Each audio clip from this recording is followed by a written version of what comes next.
अस्सलामुअलैकुम। तो कैसे हैं आप सब लोग। शुरू करता हूँ अल्लाह के नाम से जो बड़ा मेहरबान और नहायत रहम करने वाला है। करोड़ों दुरूद अल्लाह पाक के रसूल सल्लल्लाहु अलैहि वसल्लम पर।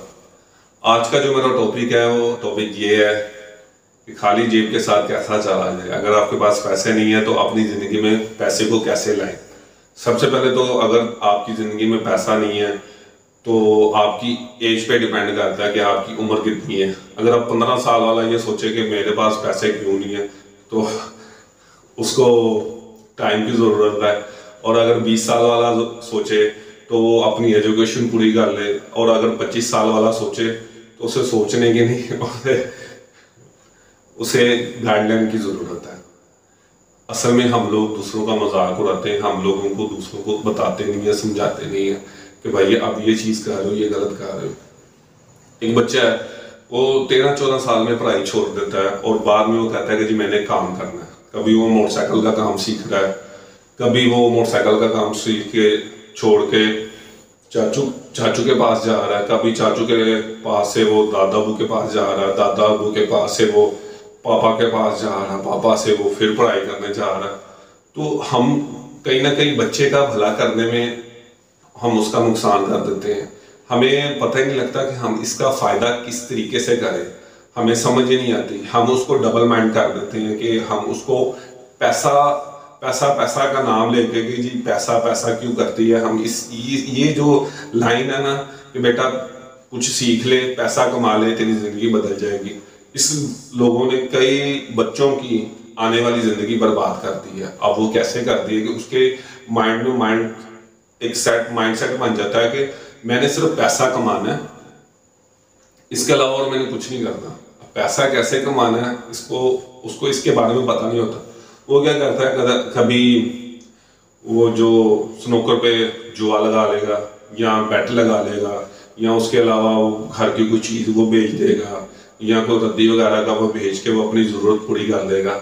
वो वक्त से पहले उन पैसों को देख लेगा, उसका यूज़ नहीं उसको पता होगा, उसका कमाने का तरीका उसको पता नहीं होगा। वो कह लेगा एक मजदूर बन जाएगा। जैसे मजदूर दिहाड़ी नहीं लगाता और शाम को 1000-1500 पकड़ लेता और कहता मैंने पैसे कमा लिए।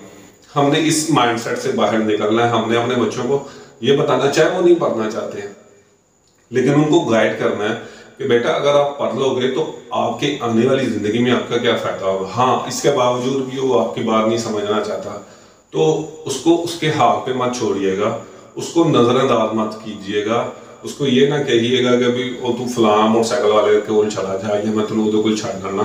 उन्होंने अपनी निगरानी च रखना, उतना अच्छे तरीके ना गल करनी है, अपनी निगरानी में रखकर उसके साथ बड़े अच्छे तरीके से बात करनी है, उसको अपना दोस्त बनाना है। सबसे पहले तो उसको अपना दोस्त बनाना, क्योंकि ज़्यादातर ऐसे बच्चे जब बाहर काम सीखने जाते हैं ना तो लोग उनको अपनी बातों में ले आते हैं और घर के जितने भी राज होते हैं ना वो सुन लेते हैं और उसके बाद बच्चे को वर्गलाना शुरू कर देते हैं, उसको मिस गाइड करते हैं, जिसकी वजह से वो बच्चे को घर वालों की बातें बुरी लग रही होती हैं जो उसके फायदे में होती हैं, और बाहर वालों की बातें जो उसके नुकसान में होती हैं वो उसको अच्छी लग रही होती हैं।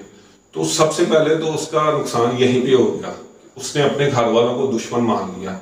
अब वो पैसा कमाए या ना कमाए उसके घर वालों को कोई फायदा नहीं। हमने क्या करना है, सबसे पहले बच्चे को अपनी निगरानी में रखना है। बच्चा नहीं पढ़ना चाहता, उसके साथ जोर जबरदस्ती मत करें, उसको अपने साथ रखें, उसके माइंड को समझे, उसके रवैये को समझे कि ये क्या करना चाह रहा है। अगर आप नहीं समझेंगे उसको तो कौन समझेगा। कोई भी नहीं समझेगा, ना रिश्तेदार समझेगा, एक बाप समझेगा या माँ समझेगी, या अगर ये दोनों भी नहीं है तो दादी दादा है तो वो समझेंगे, या जिसके पास वो रह रहा है, कोई बड़ा भाई है, छोटा भाई है, या जो उसकी कफालत कर रहा है उसकी जिम्मेदारी है उसको समझना।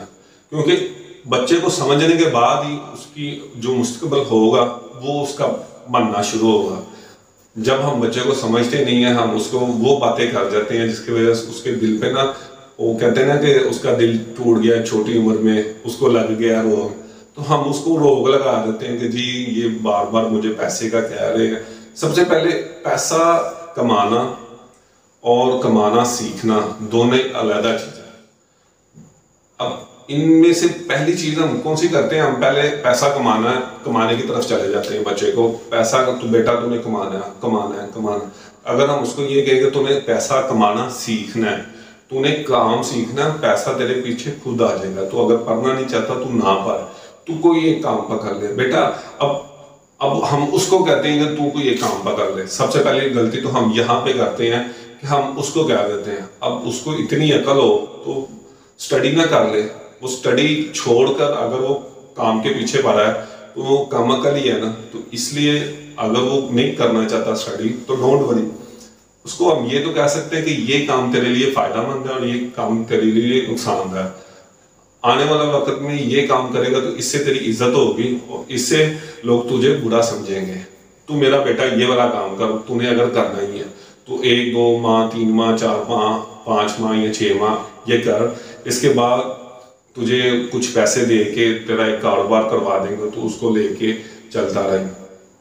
हम लोग क्या करते हैं, बच्चे को मोटरसाइकिल वाली दुकान पे डाल देते हैं या बच्चे को ऐसी जगह पे छोड़ आते हैं जहाँ पे उसको महीने का 6,000 या 7,000 या 8,000 मिलता है। सम फैमिली ऐसी होती हैं जो मिडिल क्लास या तौबा इस्तगफार इससे भी नीचे होती हैं। जब वो बच्चा नहीं समझता तो कहते हैं कि चलो 8-10 हज़ार या 12,000 आएगा ही ना, घर वालों को सपोर्ट होगी। तो मेरी आप सबसे रिक्वेस्ट है कि आपने इस चीज़ के बारे में नहीं सोचना। ये 8-10-12,000 इसकी कोई बुकत नहीं है, लेकिन जो आप बच्चे का माइंडसेट बिल्ड कर रहे हैं ना, जो बच्चे का माइंड एक दिमाग में चीज़ें आ रही हैं, जो वो वहाँ पे जाकर माहौल को अडॉप्ट कर रहा है, जो लोगों को वो समझ रहा है वो गलत समझ रहा है।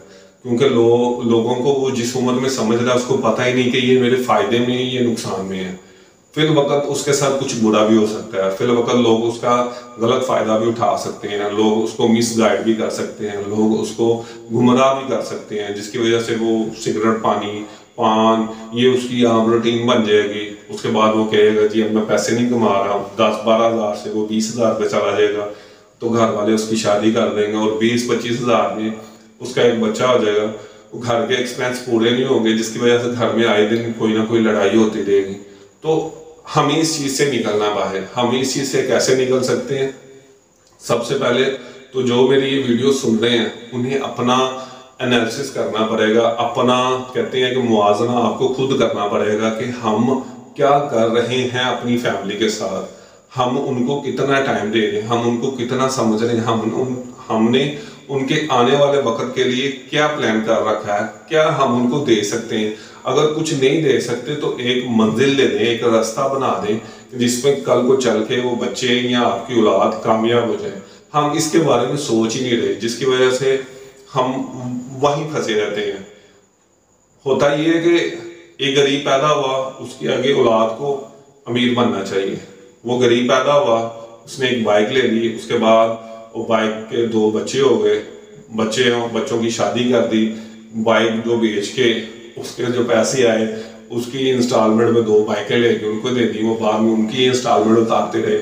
इसी तरह उनकी लाइफ चलती रहेगी। हमें इस माइंडसेट से निकलना होगा, हमें कोई ऐसा काम सीखना होगा जिससे हमारे खर्चे अगर 2,000 है डेली के या 1,000 रुपए हैं तो हमारी अर्निंग को 5,000 हो। महीने का अगर हमारा खर्चा 80,000 है तो 80,000 में हमारा साथ सेव भी हो। अगर हमारा 80,000 खर्चा है और 80,000 ही हमारी इनकम है तो हम नुकसान में है। इस फार्मूले को समझने की जरूरत है। जो कमाया वो खा लिया, ये वाले लोग अक्सर ज्यादातर परेशान ही रहते हैं। मैं भी हूँ, आप भी हैं, हम सब भी हैं। हम में से ज्यादा जो लोग हैं ये इस तरह परेशान ही रहते हैं। तो इसलिए हमें इन छोटी छोटी चीजों पर अमल करना है और सीखना कि कैसे हम आगे बढ़ सकते हैं। अदरवाइज हम भी परेशान रहेंगे, हमारे साथ जो हमारी फैमिली है वो भी परेशान रहेंगे। तो पैसा कमाना नहीं, कमाना सीखना है कि कैसे कमा सकते हैं और बच्चे को ये बताना है। बच्चे को मिसगाइड या उसको डबल माइंड नहीं करना। बच्चे को कोशिश करें सबसे पहले पढ़ाने की। अगर वो नहीं पढ़ता तो उसको अपनी निगरानी में रखें, तब तक रखें जब तक वो चीज़ों को समझने नहीं लग पड़ता। क्योंकि आपके साथ रहेगा बिगड़ेगा नहीं। अगर वो किसी और के पास चला गया, अगर उसने उसका नाजायज फायदा उठा लिया या उसको बिगाड़ दिया तो आपकी जो दौलत है आने वाले वक्त में जिसने आपका सहारा बनना है वो आज ही सहारा आपसे दूर हो गया और आपका दुश्मन बन गया। इसलिए मेरी आप सबसे रिक्वेस्ट है कि आपकी जो असल दौलत है उसको बचाने, अदरवाइज आपकी दौलत को लोग आपसे छीन लेंगे। मेरे को बात अच्छी लगी हो तो इस पर ज़रूर अमल कीजिएगा। जज़ाकल्लाह।